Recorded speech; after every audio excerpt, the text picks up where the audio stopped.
All right, aloha, friends. Welcome to another episode of Game Time with the Goss. I'm your host, Brian Gossett. Hopefully, you're enjoying your week and your day. Exciting times, busy times. Softball season is just around the corner. And today, my guest is Keith Medford, the head coach at Denton Guyer. He's entering his 19th season with the Wildcat softball program, coming off a fantastic season with a second appearance at the state tournament and a runner-up finish for the first time. Hey, Coach Medford, always good to see you. Thanks for hopping on. Thanks for having me, Brian. Appreciate you. You going back to last year, you guys started the season 35-0.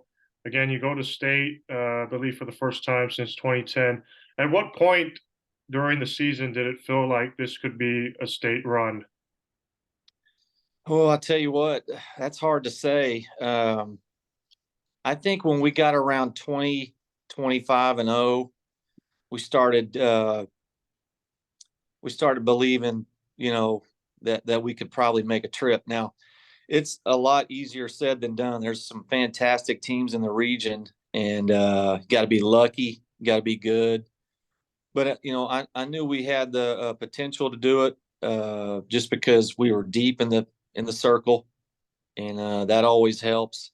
And we had some experience on the field. We were a veteran team, so we were putting things together, and the ball was bouncing our way. So about 25-0, I believe, is when we started thinking, man, this could be pretty special. Uh, Now you're entering this year again. You come up second in 6A. Is that all? Are you still? Is that in the back of your mind? Is there? Have you circled the calendar for state, or is this just a blank slate entering this season? That's a great question. I think, the 23 team was special, but it was the 23 team, and this is the 24 team, and we're different.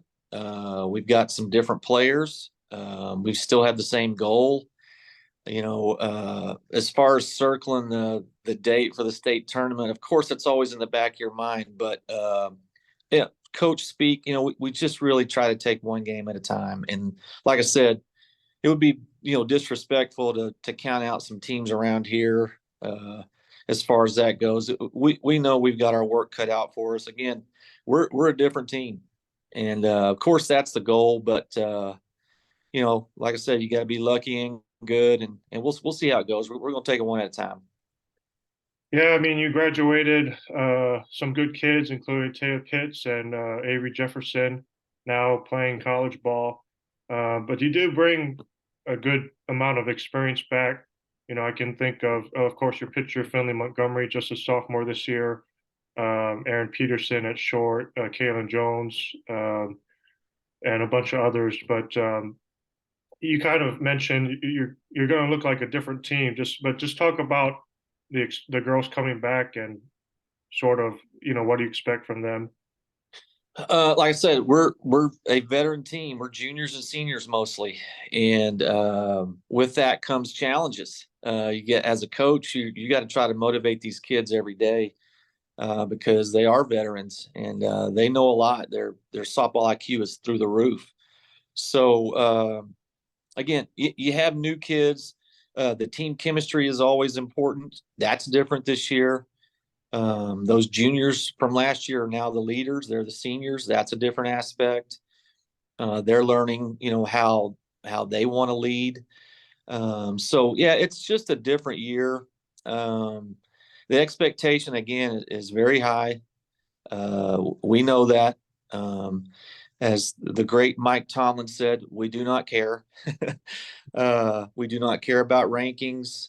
We do not care that people are going to play their best against us. We want that. But all that other stuff is noise, and we frankly do not care about that. We are trying to take care of us and be the best 2024 team we can be. And we've got a great group that's returning. And you mentioned a couple of them. Don't forget about Jenny Robledo in the circle as well. Her and Finley did a phenomenal job for us. It all starts there. Yeah, Aaron, Osborne sisters. obviously. Osborne sisters. Say that again. The Osborne sisters, Jordan and Absolutely. Osborne sisters are there. Of course, Kaylin and Aaron, and then we got a junior that's been waiting her turn. Aubriella Martinez is going to be in the mix. We got a kid that was a sophomore last year that played left. Brianna Williams is going to move to center field most likely. So we're going to look different. It's weird to say that when you have 7 returning starters. So, but again, we know the challenge ahead of us. We've already had a couple of scrimmages. And it felt like we never stopped, to be honest with you. When you go to June and then they play all summer and you hop right back into it. But we're looking forward to it, though. It's going to be a challenge, but we are looking forward to it. on a large scale, it probably doesn't happen too often, especially at the production that you put in. And I don't know how many times it's happened to you in your career at Geyer, but to have a freshman pitcher like Finley last year and put up the numbers she did, and then help the team to the state championship. I mean, first off, have you ever had sort of a freshman that to put up numbers like that from the circle, and what is it about Finley? Oh my gosh. Well, not quite those numbers, but we have a coach on our staff, Kylie Irvin. Her maiden name is Krosick. When she was a freshman, she actually played here, obviously. Her sophomore year, junior year, kept getting better and better, and then she took us to state her senior year. But as far as the sheer numbers that Finley put up, nobody's ever done that here. I'm not sure many have ever done it anywhere. But Finley brings a lot to the table. Physically, she's imposing. Her work ethic is high level stuff. She's open minded to what we're telling her. She really wants to be the best at what she does. Perfectionist. We have to tell her all the time, you're not going to be perfect. And it helps that she has a pretty good defense behind her. Yeah. And I think they did a great job last year. When she struggled in the circle, there were veteran kids that would call timeout and go talk to her, not just the catcher. A lot of our middles and our corners would call time and talk to her. And I think that helped her. When you're a 14, 15-year-old kid making a run like that, it's difficult. And she handled it great. And she did a great job this summer of honing her skills and learning a couple of new pitches. And sky's the limit for her. Physically, she's there. She gets a lot of attention for that, her height. And she throws the ball fairly hard. So, but you got to pitch in 6A. You can't just throw it. And I think that's probably what she's learned the most from last year. But as far as the sheer numbers go, nobody's ever done that. So we're very blessed to have her. Avery Jefferson, your third baseman last year, put up big time numbers from the plate, and I've seen a couple of select videos from Finley. I know she can hit. Any chance she gets in a bat or two this year? Maybe so. Maybe so. Stick around and to be determined.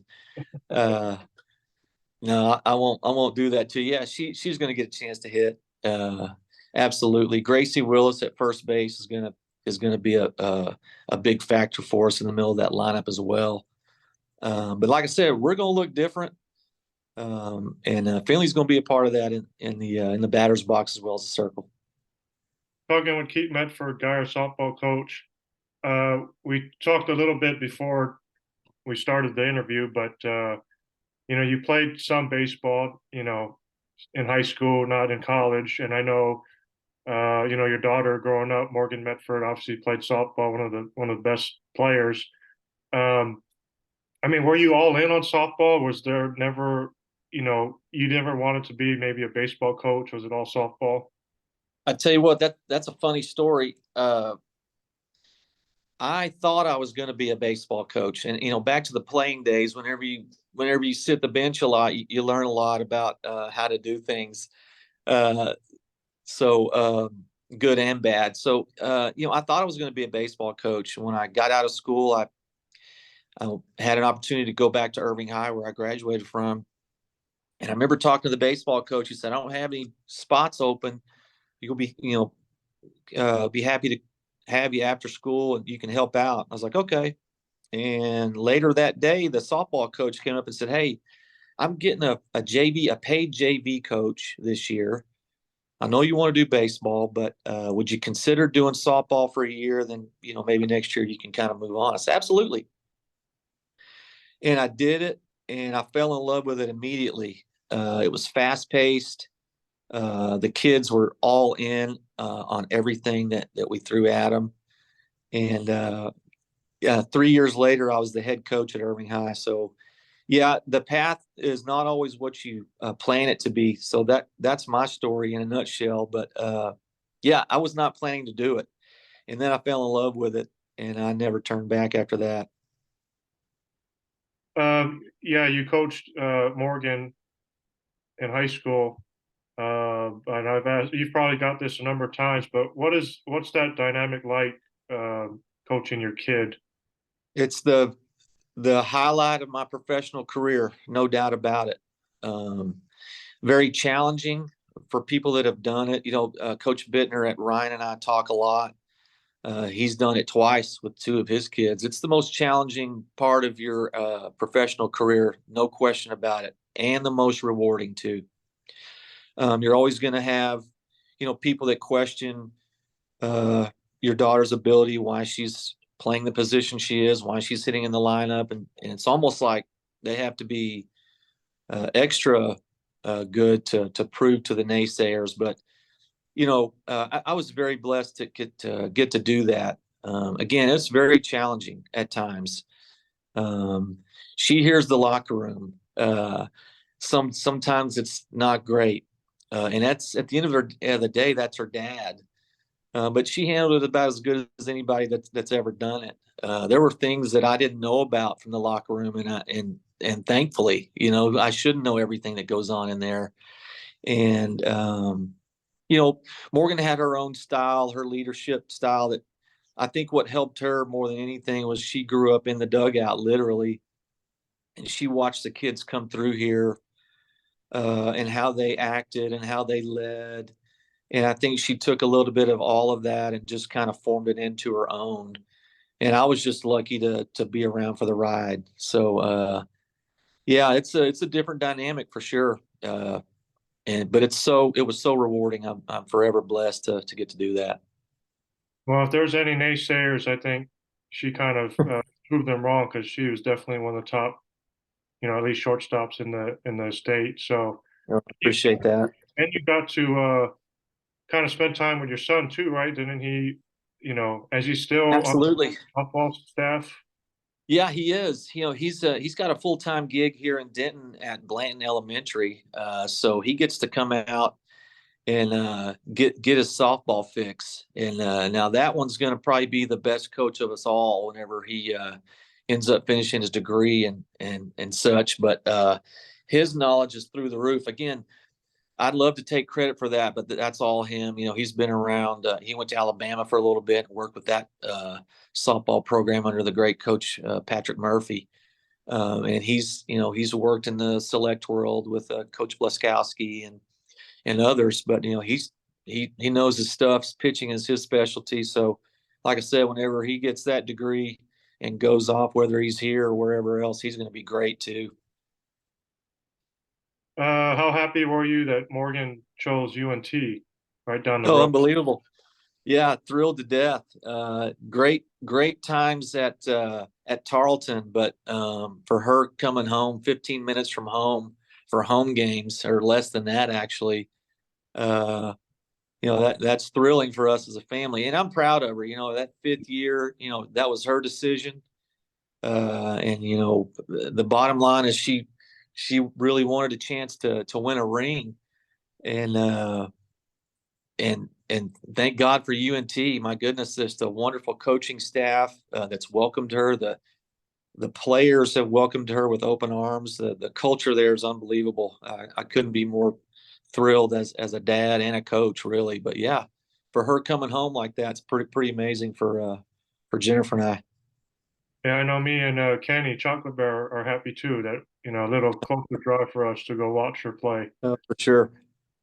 Um, we're less than 24 hours now.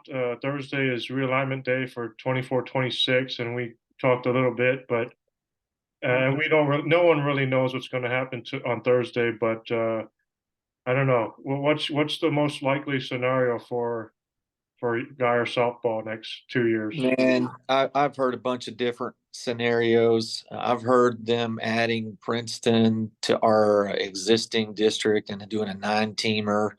I've heard us going to Louisville. I think, like you said, I think South Lake and Keller's off the table, possibly just because of the Northwest factor. I really have no. I stopped guessing on these things a few years ago. It's fun to speculate, but man, there's no telling what's going to happen. And I'll go back to the Tomlin quote: "We do not care. Like it, we have no we have no preference. No This is control. going to be a huh? You have no control over it. You have no control over it. You take what they give you, and it's going to be competitive regardless. You're either going to have to play somebody in your district, or most likely you're going to have to face them in your by district. Never fails. So we don't get too caught up in that. We just do what they tell us. Now, I think they do it, but I know obviously football is first and foremost, and volleyball. But I mean, you'll know your district tomorrow, right? Correct. Okay. And is it so? Do you always are you locked in at 9 a.m. and checking the district, or is it just somebody tells you later in the day, or are you? You know, I try to get online and have it in real time. A lot of times that sucker's so jammed that it's hard to get a feed. Yeah, it crashes. But yeah, the football guys, they need to know that ASAP because it affects their schedule. So they gather in that room and they're scrambling to get their games, but it doesn't affect us in that time frame. You know, we've got plenty of time to fix our schedule for next year. But yeah, we're always curious. We're at 9 a.m., man. We're locked into that sucker to see. But it doesn't affect us quite like football and volleyball. Have you ever been in a 9-team district? I can't recall that I have. Um, that would kind of push things back a little bit. You'd probably lose a tournament over that. Not the most ideal thing, but again, it's out of our control. We'll just do whatever. I would be a little shocked if we were put in a 9-teamer, but who knows? And I'll let you go on this, Keith. But again, season's coming up. Just kind of give us what's it look like in the coming days. You know, who do you guys start off with, and what tournaments will you be at? Well, we're going to the Mid Cities tournament. That's our first one. Kind of get our feet wet. It's always cold and rainy in that one, so that's kind of a pun. And then we are in the Allen tournament. That's one of the biggest ones in the state, and we host the Turf Wars along with South Lake, and that's starting to be a pretty big tournament as well. We'll play Frisco Lone Star, Frisco Reedy, and Colleyville Heritage for our preseason games. Those are all three, playoff teams. Colleyville Heritage, obviously, a state semifinalist. We always have a really good matchup with them. And in our district, of course, there's some good teams in our district. I think there's going to be people that are overlooking them. So it's going to be fun. It's going to be competitive. We know that the target's on our back, and we're okay with that. But we're looking forward to competing. These scrimmages, as much as you tell your kids, let's get after it. This is a game. They know it's a practice. So when the lights come on for the first game, I think we're going to be ready. Awesome. Well, me and Kenny are among those, ready to get out there for softball. Hopefully, stays warm, and we can come catch you guys. So, well, you never know. Texas, who knows? It could be 70 today and 40 next week. No question. It could be 70 at 8 a.m. and 40 at 4 p.m. in Texas. So, yeah. but that's okay. We don't care about that either. Well, we're looking forward to it, Keith. I appreciate the time. Good luck this season, and wish you the best. Hey, Brian, I appreciate you. Thanks for the coverage. It's always great. Y'all do a wonderful job supporting softball. Really appreciate you, bud. Thanks so much. That's Keith Yep. Medford, Denton Guyer softball coach, and I'm Brian Gossett. Game time with the Goss. Thanks for tuning in. Enjoy the rest of your week. We'll see you next time.